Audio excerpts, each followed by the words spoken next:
السلام عليكم ورحمة الله وبركاته. الشمارك هنا كريم فوتاتي جالكم توتا ماتي جيتو أرميا أنا لكم بجاني جهان فنسون بيتا أرلي فيديو تكان ولت ديبنيت نجرا هنجر ماتي تهاسون جتا كوبي ada takkawane dufiti nجرا كوبي كمتصون تمر ساعتي وانا لكم جتا ada bane tre video darberret jechura aramotu yesura yookaan motu hunduma saati deebii kennuudhaaf dhufeetiin jiran isin jedha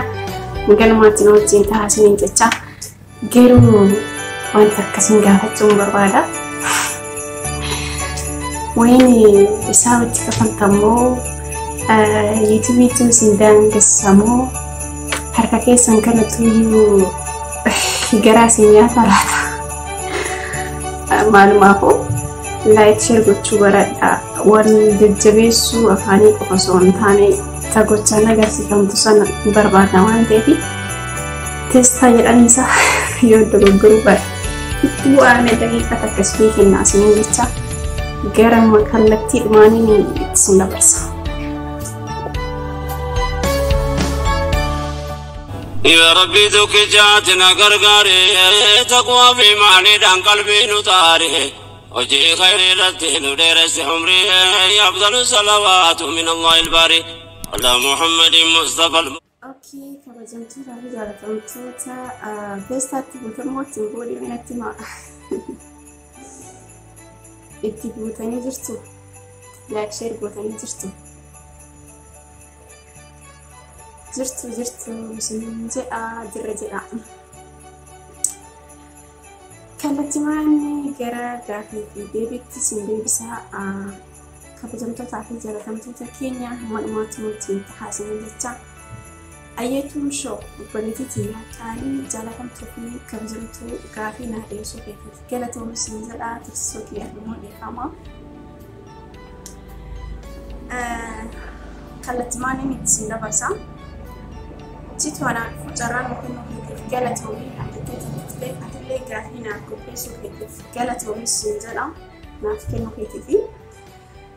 تكفرتي جولما كيتي يروى ما رجعتو كنا كم تشتتلا جولما في يروى ما كان في سا كم تشتتلا أنا جتي جورتي أنا جرو سلا جولما سانتاتي باينا كتولتي مالي بي أكاكا ماتي جارني ماتي يروسا سيكمو في يرو أما سيكماني gara illee tahubaatu yeroo ijoollummaa sanii beektaange nama mara toosifuudha jechuudha sila akkasiiti sila akka jaalamaatiiti jaalamaatii maatii wajjin jiraachuuti yeroo dhuma sana hojii ture haa ta'u malee garuu of dandeettee beekumsallee guddifattee atis nama gargaaru taatee nama wantoota garaagaraatiin wantoota jiraa jiru keessa ilma namaatiif nama barbaachisan bira gahuudhaafi yeroo dhuma guddatte wayyaa jira yeroo mammaa kan wayyaa jechuudha yeroo mammaa jiru kan itti barbaadeeti inni lammaffaanii maatii keef mucaa meeqaffaadhaa naannittee jirti maatii kiyyaa fi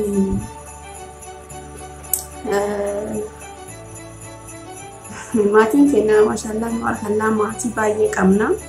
shamarran hin qabnu malee akka shamaraatti ishee lammaffaadha ishee dhumaa jechuudha akka waliigalaatti muutu nuti maatii lama waree jira maatiin keenya maashaallah tabaarakallaa ani takaffaadha jechuudha takaffaadha nama takka bichaan irraan dhalatee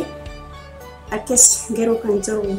nama kudhan namni lama osoo ani dhalatiin daa'imummaa irratti deebi'anii jechuudha. Akkasii nyaata sadaffaa jechuudha nyaata aadaa Oromoo keessaa kam jaalattaa kam hojjechuu jaalattaa kam nyaachuu jaalattalleedha naan jettee jirti nyaata aadaa Oromoo keessaa akkasitti sirriitti nyaata aadaa Oromoo jedhamee kan beekamu cuukkoodha sirriitti hin jaaladha sirriitti jaaladha akkasumas immoo sila mana nama kana keessa ta'uu baatee Oromiyaa keessa taatee jalqabarraa kaasee akkaataa itti hojjetamu illee isin agarsiisa. Garuu makumaa gochuu hin dandeenye kan jirru mannumaati. Inshaallah gaafan galee jalqabarraa midhaan jiraa isaa irraa kaasee akkamitti akka hojjetamu isin agarsiisuuf hin jira inshaallah. Akkasiin isin jira hojjechuu fi nyaachuu isaallee kan hin jaalladhu nyaata aadaa Oromoo keessaa cokkoodha jechuun barbaadeeti. Okay, gaafiin afafaanii gara YouTube akkamitti dhuftee eenyuun fakkeenya godhattee naan jettee turte. Ani gara YouTube kan fidee Indra yeroo tokko duraanii akkanumatti silkima jala deemnee yeroo boqonnaa kennaa nama hundaayyuu nama hordofnaa jechuudha. TikTok illee ni seenaa, Facebook as ni seenaa, bakkiin hundee ni jira. Garuu akka carraa ta'ee antiin ani filadhee TikTokitti yeroo baay'ee namni kan wanta gadhee irratti hojjetu jira. Haa ta'u malee akkasumas kan barumsa qabu jira. Garuu harka caalatti TikTok irraa Facebook wayyaa xiqqashuu waan baay'ee hayyoota baay'ee jaldeemtuu dhageeffatta isaatii dheeraa yoo qabaatte isaan filadha. Garuu kanneen hundumaayyuu TikTok irrallee Facebook wayyaa Facebook irrallee YouTube wayyaa waan jedhuun gara YouTube dhufee namoota akka fakkeenya godhanne garuu wanti akka bal'uunne godhee waan baay'ee jira maqaa sullee baadhiyyuu kanan siin jedha. Kanumaan jedha. Gaafiin itti aanu erga gara YouTuberii dhuftee maalitu akkaan si aarsee akkasumas si gammachiisee abdii hojjettee beektaa waan jettee jirti. Ani erga gara YouTube kana dhufee wanti na aarsee hin jiru. Garuu guyyaa takka na aarsee jira. Maaliif jechi namaa tokko na aarsee kan ture haa ta'u malee garuu I don't care irraan kaayanne silaa bakka kanarratti viidiyoo takka hojjeteetiin ture haa ta'u malee silkii keessaa na jalaa badee ture viidiyochi suni. Namni keenya wal jabeessuu hin beeknu, wal xiqqeessuu, wal tuffachuu, gadi wal dhabu malee mataa keessaa akka namni sun namni kun Oromoodha wanta kana yoo hojjete namni kun fayyaduu danda'amee fi jabaachuu qaba namni jedhu nama muraasa namni nuti yaada gooddee fi waa si deebisu waan gaarii si deebisu jechuu barbaadeeti. Kanaafuu ani wanti na aarsa keessaa guyyaa takka waa'ee gaazexeessummaa irratti viidiyoo takka hojjeteetiin ture. Achi keessatti namni komentii irratti osoo hin taane namni lamaa keessaan gurbi takka keessatti waan silaa nama jedhu na barreesse. Garuu ani mootu nama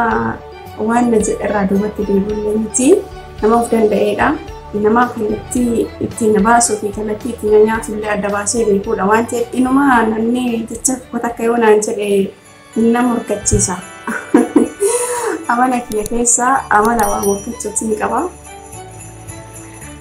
So namni sun jecha sannaan jedhee naqee qe'uu dubartii amala takka qabdi. Waa takka lamaan beektu takka wallaaltuu hin jedhanii.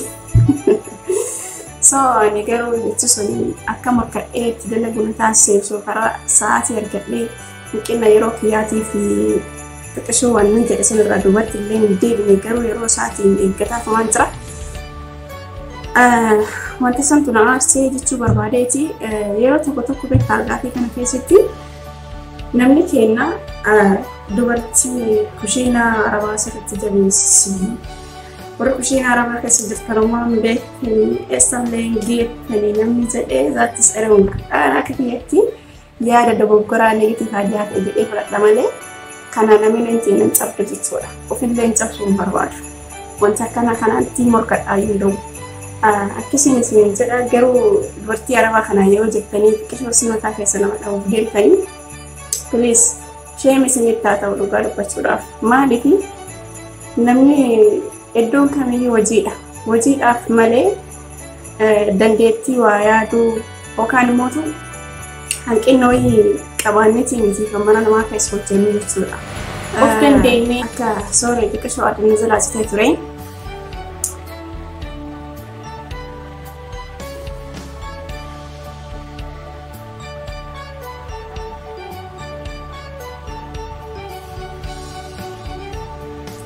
sorry adda nazala citeetiin ture difama akkuma isin jirti ofis dandeenye maatis dandeenye hatta biyyallee danda'utti jirti jechuudha shamarri biyya arabaa jedhamu walitti nama qabanii akka nama negatiivii yaadiyaa qabu tokkaan immoo maataa keessanii fi sammuun keessanii fi sammuu shamarran arabaa wanti takka garagara hin godhu jechuudha akkuma biyya gizee biyya jirtu sanii fi gizeen biyya namaa dhuftillee indoon biraan wanta garagaraatiin cimtuu taati malee wanti si laaffisuuf hin jiru jechuudha kanaafuu shamarran biyya arabaa akka nama negative idea keessa seensistanii yaadinaa isin jechuun barbaada bakka kanarratti silaa viidiyoo san ture qabiibii ta'u akkuma gochuun dandeenye garuu baay'ee keessan bila waan baleefi ammaan kanumaan jedha nama sanii galatoomii jechuun barbaadaayyuu amanatti mul'achuu waan qabuuf indoon biraan akka daran itti wajjadhu na taasise garuu hanqina yeroo kiyyaatiifu yeroo eeggatu jedheetumaanii bira kutaa abdii kutee hin beeku abdii kutee beekanaan jedha gaafiin sanuma keessatti abdii kutee hin beeku jedha achumaan hojjechuudhaaf abdiidhaa jechuudha inni ittaanu biyya galuuf karoora qabdaa biyya keef maal hawwitaa jettee jirti biyya galuudhaaf karoora nan qaba yeroo dhiyaatti illee ta'uu baatu turtii illee osoo hin taane yeroo dhiyaatti illee osoo hin taane haaluma jiddu galeessa keessatti biyya galuuf karoora nan qaba inshaallah rabbiin nagaa na galchu kanumaan jedha biyya kiyyaaf wantiin miti maal jedha biyya keef maal hawwitaa biyya kiyyaaf bilisummaa nan hawwaa gaarummaa jalaa ba'uu buqqa'uu rakkoo garagaraatiin saaxilamuu kanneen jalaa osoo biyyi kiyya bilisa ta'e hedduu hawwaa wanti biyya kiyyaaf hawwu baay'eedha dhugaa dubbachuudhaaf jalqaba irratti garuu osoo gabummaa kana jalaa baanee wanti hunduyyuu ni sirraata jedhee yaada keessumaa buqqa'uun iddoodhaa iddootti rakkachuun iddoo dura jireenya keessa jiraaturraa iddoo biraatti mana kee dhiistee jireenya kee dura keessa jiraatu hundumaa dhiistee namoota biyyoota baay'eedha bakka bakkatti kan buqqa'anii rakkachaa jiran sila wanti akkanaa kun biyya keenya irraa hafee hedduun gammada ture waan baay'ee yaada garuu biyya keenyatti akka lama jechuu hin danda'u egaa ka sagaleen natti dheeratee jira garuu miillee uploadii godhu viidiyoon dheeratee kanaafuu asumarratti niin gaha jecha by the way warroonni waa'ee quraana nagaaffatanii illee jirtanii annan baratee malee hin qaraan naaf siin jedha wanna ibaada kiyyaaf naa taatu nan beeka garuu akkasitti hin qaraan isin qaruu hin danda'u naaf siin jecha galatooma warreen mammaatti na wajjin turtanii dhaggeeffattan turtii gaarii isiniif haa ta'u like share subscribe gochuu hin dagatinaa yaada jiru hin qinna jirullee immoo komentii jalatti barreessuu hin dagatinaa isin jecha turtii gaarii isiniif haa ta'u waraabunaa deebanaa baay baay. يا ربي ذوك جاتنا غرغاري تقوى في معني دان قلبي نطاري وجي خير الدين ودرس عمري يا أفضل الصلوات من الله الباري على محمد مصطفى